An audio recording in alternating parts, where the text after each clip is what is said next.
शाका और उसका छोटा भाई मजनू दोनों अपने छोटे से गांव में खुशी खुशी रहते थे। दिन में दोनों खेतों में कड़ी मेहनत करते और रात को हंसी मजाक में बातें करते। एक रात शाका अपने छोटे भाई मजनू से कहता है, भाई इतने से हमारा गुजारा नहीं हो रहा है, मैं दूसरे देश चला जाऊंगा, वहां से पैसे कमाकर तुम्हें भेजूंगा। सुबह होते ही शाका अपने कपड़े बैग में डालकर दूसरे देश के लिए रवाना हो जाता है। जैसे ही शाका गांव छोड़कर जाता है तभी गांव में गैंगस्टर झंडूलाल कदम रखता है। वह पूरे गांव को धमकी देता है, ये गांव खाली कर दो, अब यह जमीन हमारा है, यहाँ हमारा हुकूमत बनेगा।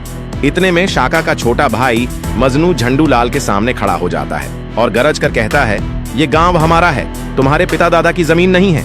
यह सुनकर झंडूलाल के गुंडे मजनू को पकड़कर जमीन पर गिरा देते हैं और उसे अगवा करके अपने साथ ले जाते हैं। गांव का बड़ा चाचा करीम तुरंत शाका को फोन करके सारी बात बताता है। शाका जवाब देता है, ठीक है चाचा करीम, मैं अभी गांव के लिए निकल रहा हूँ। शाका गुस्से में हवाई जहाज पर बैठकर अपने गांव के लिए रवाना हो जाता है। गांव पहुंचते ही चाचा करीम शाका को पूरे हाल सुनाता है, कैसे झंडूलाल के डाकू आए थे, गांव को खाली करने की धमकी दी और तुम्हारे भाई को उठा ले गए। शाका जवाब देता है, ठीक है चाचा करीम, मैं अभी पुलिस स्टेशन जाकर सारी बात पुलिस को बताता हूँ। फिर शाका इंस्पेक्टर पकोड़ा सिंह के पास जाता है और रोते हुए अपने भाई की पूरी कहानी बताता है। अगला पार्ट देखने के लिए लाइक एंड फॉलो जरूर करें।